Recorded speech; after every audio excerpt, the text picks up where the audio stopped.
Olá, como vai? Boa noite! Estamos outra vez aqui prontos para o nosso encontro e eu quero que seja um encontro daqueles que vale a pena para nós aprendermos, para nós trocarmos ideias, para nós crescermos no conhecimento sobre temas como o de hoje. Hoje nós vamos falar sobre sexo oral, mas não vai ser a partir daquela pergunta pode ou não pode. Eu quero entender com você um pouco mais desse universo do sexo oral. Não é simplesmente o desejo, fazer ou não fazer. E mais, tem gente que nos pergunta, é pecado ou não é pecado? Mas tem outras perguntas que precisam ser respondidas, a respeito de questões que precisam ser respondidas com o nosso entendimento à luz da ciência, à luz da medicina, à luz do que diz um médico, diz um especialista sobre o tema, para que nós tenhamos conhecimento e saibamos com que estamos lidando. Nós estamos lidando com muita coisa que muitas vezes, por desconhecimento, nos tornamos vítima delas. Então, como vítimas delas. Mas quando nós temos conhecimento, nós podemos trabalhar com prevenção, nós podemos trabalhar com todas as questões envolvidas no seu bem-estar, no seu relacionamento, na qualidade da sua vida sexual. Bacana, não? Então fica com a gente aqui, manda a sua pergunta, o seu questionamento. Se alguma coisa ao longo do programa não ficar clara, se você não entendeu, se você acredita que deveria ter sido dita de uma outra maneira e por isso, por não ter acontecido dessa maneira, você foi prejudicado no entendimento da mesma, Número 1, assiste o programa outra vez, fica disponível no nosso canal no YouTube e eu quero que você se inscreva, clica no sininho para você então receber as nossas notificações e depois que assistir, não entendeu ainda? Aí manda a sua pergunta, faz o seu questionamento, nós queremos ter a possibilidade de responder para você. Quando não conseguimos é porque, imagina, muita gente que solicita, mas trazemos noutros programas, noutros momentos. Não queremos fazer falsa promessa a você dizendo que vamos responder a todas as pessoas. E aí seria exigir demais que tivéssemos essa condição de atender um público tão grande. Mas vamos lá, vamos pensar sobre outras perguntas também, além do sexo oral, das perguntas referentes ao sexo oral. Você já ouviu falar da doença do beijo?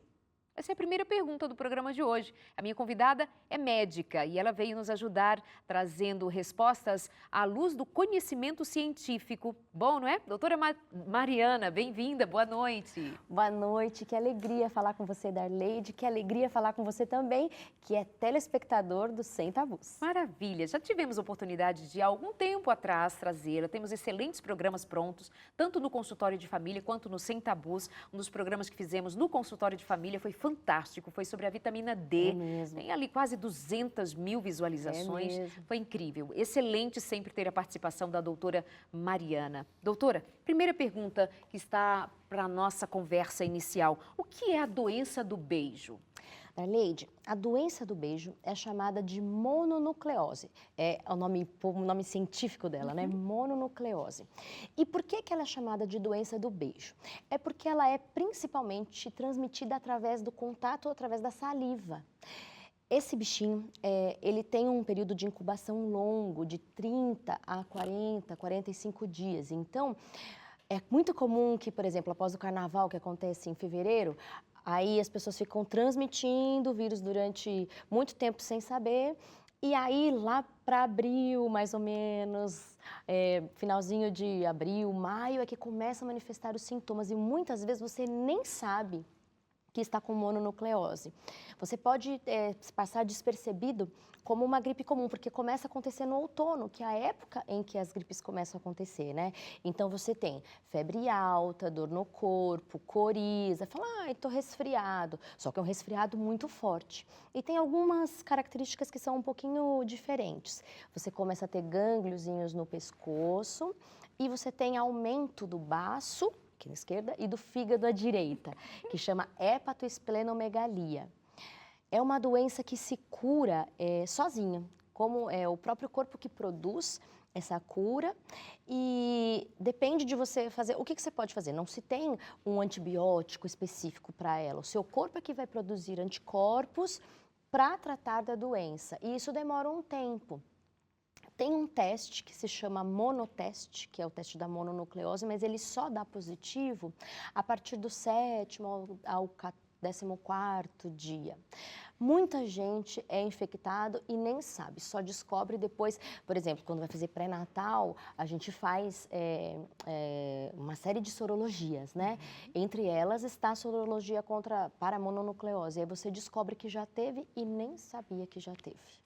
Então, quando você cita ali o período do carnaval, é que as pessoas se beijam muito, ficam muito com Exato. estranhos, pessoas diversas, e então é um momento bem sujeito à transmissão. Isso, e essa muito especificamente não necessita de doença oral, não é necessário como outras que a gente vai falar no decorrer do programa, que tenha uma afta, ou cárie, ou uma úlcera, ou que tenha gengivite. Essa só pelo contato com a saliva, ela já é transmitida. E como tem um período de incubação muito longo, imagina quantas pessoas se pode beijar em 45 dias, né? Meu Deus. Juízo, né, minha gente? Juízo, ajuda na prevenção, sempre. Próxima pergunta, herpes labial. Agora vamos falar de herpes labial. Pode ser transmitida aos genitais? São herpes diferentes? Bem, é super interessante essa pergunta porque teve uma mudança recente no conceito de herpes. Antigamente se acreditava que, era mais frequente, né? Herpes do tipo 1 mais frequente na região labial e herpes do tipo 2 mais frequente na região genital. Podia haver contaminação cruzada, mas eram poucos casos. Hoje em dia, já não se tem muito mais essa divisão. Sabe-se que antigamente tem essa coisa do 1 oral e 2 genital, mas com essa disseminação do sexo oral sem proteção, acabou-se por não diferenciar mais. Existe o herpes tipo 1 e o herpes tipo 2, mas ambos podem ser encontrados em todas as lesões. O herpes ele pode ser encontrado na pele normal, né? Na pele glabra, na pele íntegra, mas ele é mais frequente em mucosas. Aí, o que é importante da gente falar? O sexo oral e o sexo genital transmitem o herpes, né? E o herpes também é transmitido via vertical. Se uma mãe está com herpes genital no momento do parto, não é indicativo ter parto por via vaginal, porque ao bebê passar, especialmente se a bolsa já estiver rota, ele pode, romper a bolsa, né? Ele pode ser contaminado com um herpes. A primeira contaminação do herpes é sempre mais dramática. Pode ter febre, dor articular, dor no corpo, as vesículas, né, que são aquelas bolinhas cheias de água. E isso é que transmite o vírus, né, tá? O herpes é um vírus. Enquanto você tem aquelas vesículas, é a época de transmissão. Depois, esse vírus nunca morre. Ele fica dentro do seu corpo, ele mora lá nos gânglios linfáticos, pertinho da boca, onde foi que se manifestou, e ele fica quietinho até que haja uma oportunidade de queda de imunidade. Aí ele se manifesta novamente, só que de uma maneira mais branda. Tomou muito sol, fez uma cirurgia, está fazendo regime, teve alguma doença, o herpes pode aparecer. A única maneira da gente encurtar o curso é começar o tratamento antes das vesículas aparecerem, porque quem tem herpes começa a sentir uma queimaçãozinha, um ardorzinho. Se nessa hora você começar já a tratar, não é que você vai curar, mas você vai encurtar o período. Porque não tem cura para herpes? Não tem cura para herpes. Ele só fica quietinho na medida que ele vive uma guerra lá com o seu sistema imune. Na medida que o seu sistema imune está funcionando bem, ele fica suprimidinho, morando lá quietinho nos gânglios linfáticos. Mas ele percebe quando há alguma queda do seu sistema imunológico. Aí ele pode se manifestar, ele sai de novo e vai provocar as lesões na mucosa. Os antivirais, para essa doença, existe a recomendação de usar medicamentos antivirais, tanto de passar como de tomar. Mas eles não matam, eles só deixam o vírus quietinho, quiescente, para evitar as crises. E se existe, tem mulheres e homens, né? Tem muitas pessoas que têm muitas crises ao longo do ano. Aí tem indicação de usar até por um período permanente. Aí eu recomendo que procure mesmo o dermatologista para poder fazer um tratamento de manutenção e evitar as recorrências do herpes. Você faz relação entre a situação imunológica do indivíduo e o aparecimento ou não do herpes? Me faz lembrar de pessoas que quando estão muito estressadas, elas dizem que, olha, já se manifesta o herpes, já aparecem aquelas bolinhas em torno da boca, no período em que estava muito estressado. Mariana, sou exatamente esse exemplo. Eu tenho aqui no cantinho direito do meu lábio inferior, eu percebo que tem alguma coisa errada comigo. Quando eu começo a sentir arder, queimar, eu já sei que vai aparecer o herpes. Na hora das vesículas, o que é importante, já que nós estamos falando de DST, Enquanto está queimando, só esse ardorzinho, você já pode instituir o tratamento e diminuir a transmissão, mas ele não transmite. Na hora que tiver as vesículas, as bolinhas é que transmite. Depois ela seca e quando ela seca já não transmite mais. No período em que elas estão ativas. Isso. Assim. E quando ele está quietinho no gânglio linfático também não transmite. Entendeu, né? Fica a dica. Agora vamos falar de HPV. O que é o HPV? Hoje nós vimos meninos que estão sendo vacinados desde muito cedo na rede pública.